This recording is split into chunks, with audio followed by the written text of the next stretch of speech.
প্রিয় শিক্ষার্থীরা, আজকে আমরা ঢাকা সেন্ট্রাল ইউনিভার্সিটির জন্য বাংলার একটা কমপ্লিট প্রিপারেশনের গাইডলাইন বা রোড ম্যাপ আমরা এখানে দেখার চেষ্টা করব। ঠিক আছে, প্রথমে আমি তোমাদেরকে বিগত বছরের কয়েকটা প্রশ্ন একটু দেখাই। যেমন ধরো, প্রথম প্রশ্নটা দেখতেছো, নিচের কোনটি কর্মধারয় সমাসের উদাহরণ। এই প্রশ্নটা আসছে কোথা থেকে? এটা যদি তুমি তোমাদের 9-10-এর বইটা একটু খুঁজে বের করো, এইবারকার 9-10-এর বইটাতে দেখো, এখানে কাজলের মতো কালো, কাজল কালো, এটা হচ্ছে কর্মধারয় সমাস।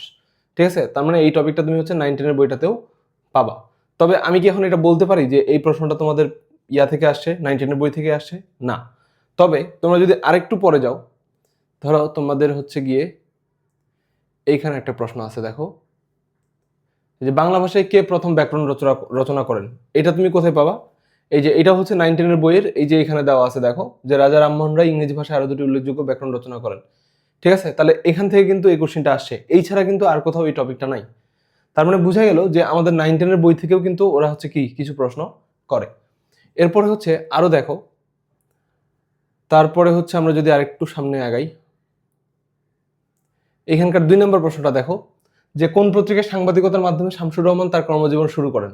এটা হচ্ছে দৈনিক মর্নিং নিউজ। এটার অপশন সহ মিলে যাবে যদি যশোর বোর্ড 2025 সালের প্রশ্নটা তোমরা খুঁজে বের করো।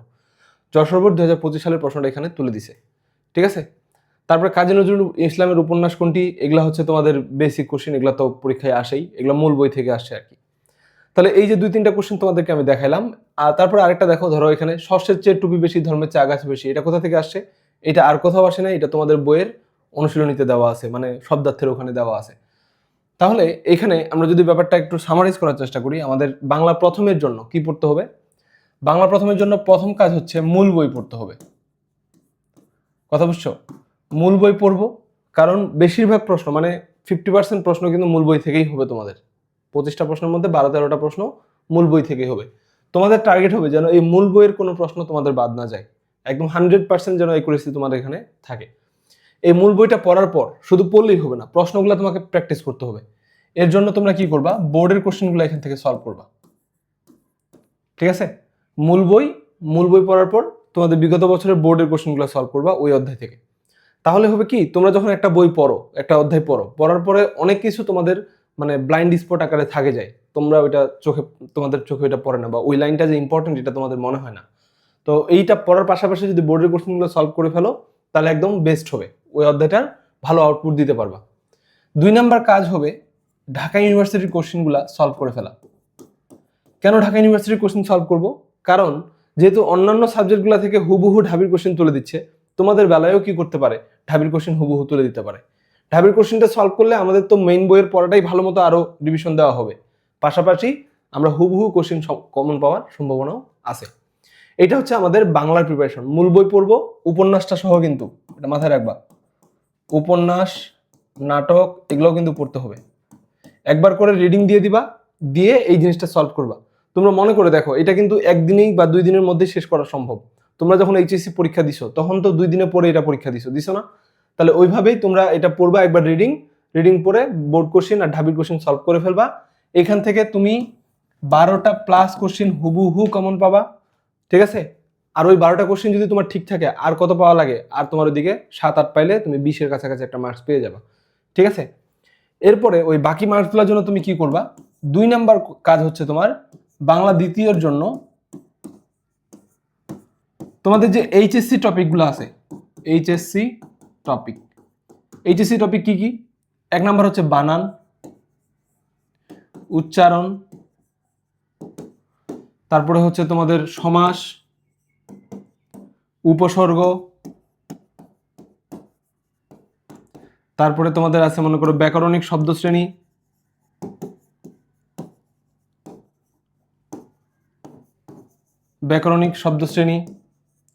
তারপরে কি আছে, এটা মানে পদ প্রকরণ আর কি। তারপরে হচ্ছে ব্যাকরণিক শব্দশ্রেণীর পরে তোমরা হচ্ছে বাক্য রূপান্তর, বাক্য ও এর রূপান্তর, মানে বাক্যের প্রকারভেদটা পড়বা, এটা রূপান্তরটা পড়বা। বাক্য রূপান্তরের পরে আর কি আছে তোমাদের? ধরো পারিভাষিক শব্দ,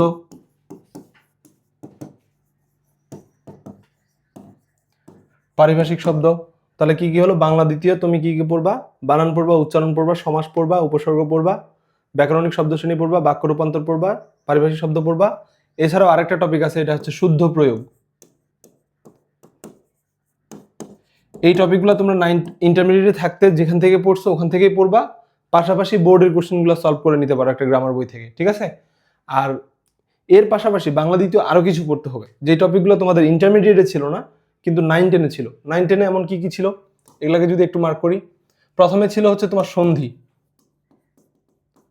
সন্ধি পড়বা, সন্ধি থেকে একটা কোশ্চেন মাস্ক থাকে।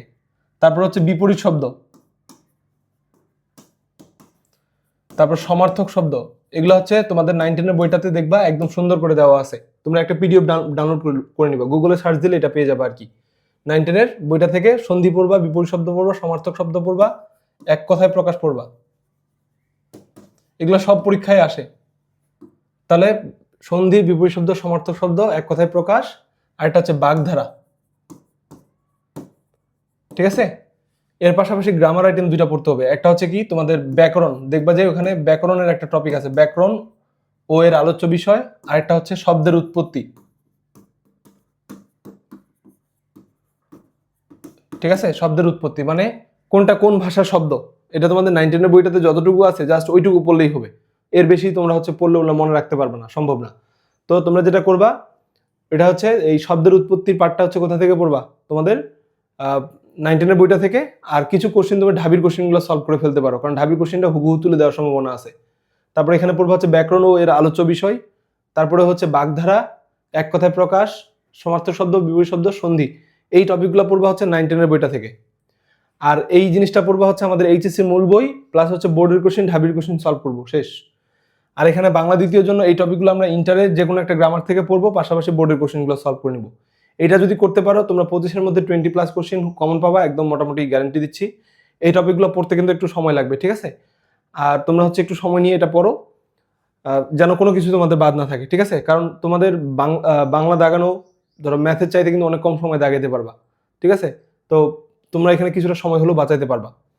এরপরে আমি তোমাদেরকে একটু দেখাইতে চাচ্ছি যে এই জিনিসগুলা, যেমন হচ্ছে বোর্ডের কোশ্চিন, তারপর হচ্ছে তোমার ঢাবির কোশ্চিন, এগুলো তুমি কোথায় পাবা।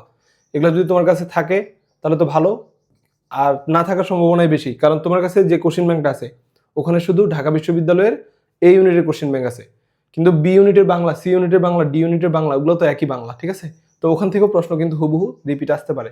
এই জন্য তোমরা যেটা করতে পারো সেটা হচ্ছে এই আমার ওয়েবসাইটে যাবা, ওয়েবসাইটে গেলে তুমি হচ্ছে পরিসীমা লিখে সার্চ দিলে এই ওয়েবসাইটটা আমার পেয়ে যাবা।